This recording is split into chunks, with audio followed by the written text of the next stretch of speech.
Sepulveda is that last track here. Off of Sherman. From Sherman Way. And as you can see, just intersection after intersection, these are cars that are all stopped. And this person driving this stolen Chevy Volt, according to the LAPD, you can see on the driver's side window there, the arm of the individual there. We know at least one person in this car. And again, driving through yet another intersection. We've seen a number of near accidents, including pedestrians. And at times, this driver goes into these parking areas, and officers aren't able to put a stop to this. Looks like he may be going, yeah, maybe going into those parking areas looking for a place to bail. Then he realizes that that's not a good spot. Maybe I'll just take off and go another direction. If you're just joining us, everybody, it is 3:40. Jeff Michael along with Bob DeCastro. We are about 35 minutes into an LAPD police pursuit in the San Fernando Valley, the Van Nuys area. On the phone with us, former City Councilman Dennis Zine, former LAPD Sergeant, current reserve officer. Dennis, at a point like this, when you're the black and white behind or you're the incident commander on this, what are you hoping this guy doesn't do?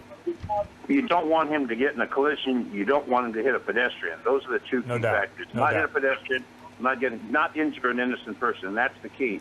So they're going to hold their distance. Again, they got eyes overhead with the helicopter. That chopper will stay on this individual until he either crashes or stops or surrenders. They're not going to let him go. He's not going to get away. But the black and whites aren't going to be smothering him as they used to do. They're going to hold their distance. Again, the air unit is fully in charge, broadcasting the location as this man continues to make these crazy maneuvers. And for all of you at home watching this, and assuming you've not been in this situation, let me tell you, the LAPD helicopter hovers anywhere between 500 and 1,000 feet. And that is low. Looks like we're reaching a dead end here. Here's a situation where we may come to a stop here. Comes into now we've got them again. two officers here, and they've got two officers trying to get by again, and then head on. Rams him head on. So now they've got him cornered here on both sides, on all sides. A very dangerous situation here, no doubt. There's smoke coming from the LAPD vehicle. You see the unit? There we go. There we go.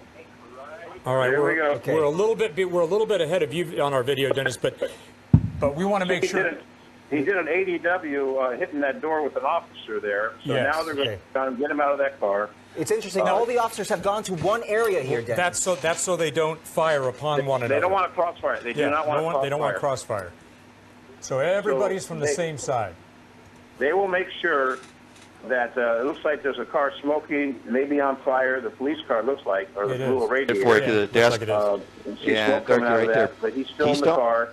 They've got anyway, so Burnett Keystone, I believe, is a street. Unfortunately, the hole's right in there. So doing our best to get that information from the desk. But yeah, let's push in a little tighter there, Chris. See what we have. They're kind of keeping an eye on him, and I'm trying to look to see what's going on there. But the way the officers are kind of nonchalant standing there, we'll have to see what we have here. But yeah, he rammed a shop there, 374, as he came out, as he tried to take up the position, coming down the sidewalk, passing that one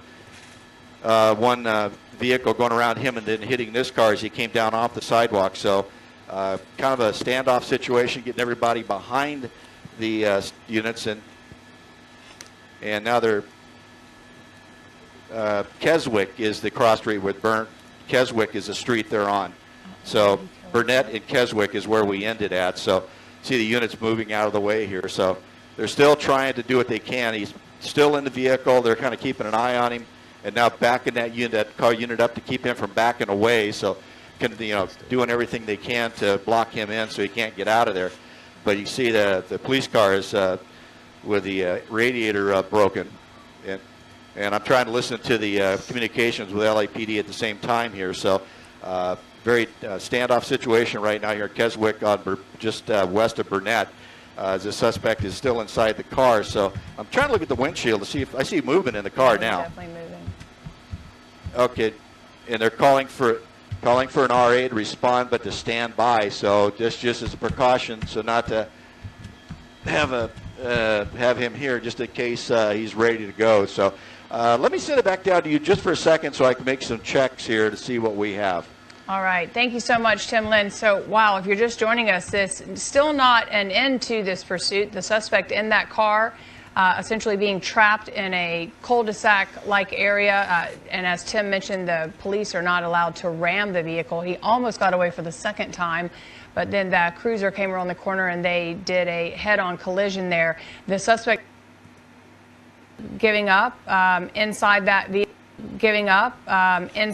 vehicle. We've been watching this for about 30 minutes, and the driver was just driving so erratically through all areas of the San Fernando Valley, busting through red lights and stop signs and barely missing pedestrians. Evaded police at least twice in a parking lot. Well, he doing some crazy driving. There were 3 times he pulled in the parking lot. The last time was the time that it ended for him. But we saw him that one time. It looked like he was trapped, and he did a quick 3-point turn and managed to evade officers at that point. But eventually he made a wrong turn into a cul-de-sac that had a parking lot, went into the parking lot, did a U-turn, tried to come out. Did manage to get past one black and white cruiser, but and then he rammed pretty much head-on into the cruiser that you see smoking right there, and then the cruiser that he managed to evade when he was exiting that parking lot.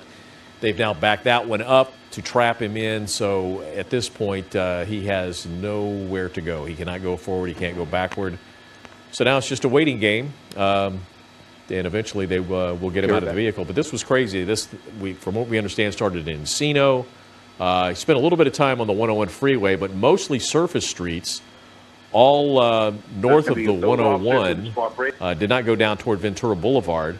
But he did some crazy driving through residential streets and a light industrial area. Also went by the Van Nuys courthouse complex, which ironically, the Van Nuys division of the LAPD is right there. He was right there in the neighborhood, probably drove right past it. But units, hung back for the most part. But as you said, some crazy driving, went through a lot of intersections, almost getting, we think he might have got clipped actually one time when he pulled into an intersection and made a hard right turn. He may have got hit on the back end just a little bit. Looked like he fishtailed a little bit after that, but he managed to gain control and continue going. Or with Metro coming in with their SWAT operation, where those officers have a lot of different devices at their disposal they can utilize to get him out of the car. Well, now you've got 2 officers walking fairly casually, staying behind that unit at the bottom of your screen. We just went past it. But it would appear they're not concerned that he would be firing a weapon through the front of the windshield, which leads me to wonder whether or not maybe they have information that he's not armed. Well, they don't know. He could have one in the car. He could have one on the seat, under the seat. There's no telling. But it's like there's five police cars there. You look at the divisions. They've got West Valley Division. They got Van Nuys Division. The 10 is West Valley. The 9 is Van Nuys. Yep. So you got 2 divisions deployed there, along with the helicopter overhead. And they're just going to hold on. The supervisor is going to call the shots to see what they want to do to extricate him from the car, whether voluntary or involuntary. Well, it's obvious that at this point it doesn't appear that he is listening to the orders of officers, has not gotten out. He's made a number of gestures inside the car. We're going to show you some video from a little bit earlier there on the left-hand side, right-hand side of the screen, rather. You can see this is the driver driving at a high rate of speed, going through the Van Nuys and Sherman Oaks area. Did you see when he was in the parking lot, as Dennis was talking, he backed up about 300 feet, just a straight back line. Yeah. I'm not going to go this direction. It's almost, he pulls into a Ralph's parking lot, Ralph's grocery store parking lot, presumably maybe to try to get out of the vehicle, thinks he can get away, sees that there are officers there, pulls out, and then backs up all the way. All right, now the officers have changed their position. They're now coming up as a normal stop would be. They're at the kind of the 12 and 9 position on that car. So you have officers at the top with their weapons trained pointing at the back of the suspect's car. You have officers at the 9 o'clock position pointing through the passenger window. Still not in the line of fire of one another, but tactically, Dennis, a better position to be in. Well, they're in a good position of safety. As you see, they're deployed. They're protecting themselves using the vehicles, the police cars, as the shield. You've got officers to the rear. You got officers to the passenger side, utilizing the vehicles for cover. No one's on the driver's side. That would be a position where you're going to get crossfire. So they're holding off at this particular time. They may have Metro en route. They may have SWAT en route. It becomes a barricaded situation where he's barricading himself inside that vehicle and not voluntarily exiting. Nope, so they're approaching the vehicle. They're bashing out the back window, the back passenger window. That one beanbag round is in the car. They're firing beanbag rounds into the car. Now, once again, that's going to subdue that guy. It could make him a lot more angry. All right, this door is now locked. They're going to bash that window in probably as well. Okay. If he won't unlock it, there we go. He doesn't have a choice. They had obviously determined he was not armed. They pull him out. Not putting up a fight.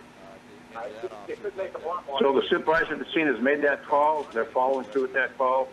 Sufficient officers there to take him into custody, breaking out another window of the car to get him out of the car. Now he's going to be out on the ground, take him into custody, and it's going to be a code 4. You know, Dennis, just to fill us in, just so we understand, once again, I go back to use of force because there's a disconnect between what officers know they go through with regard to danger and what the public believes the officers go through.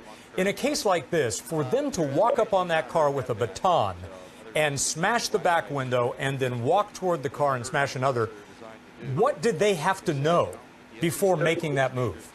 Well, the supervisor at the scene gave the command to take out the window, use the beanbag, neutralize the individual, and they did.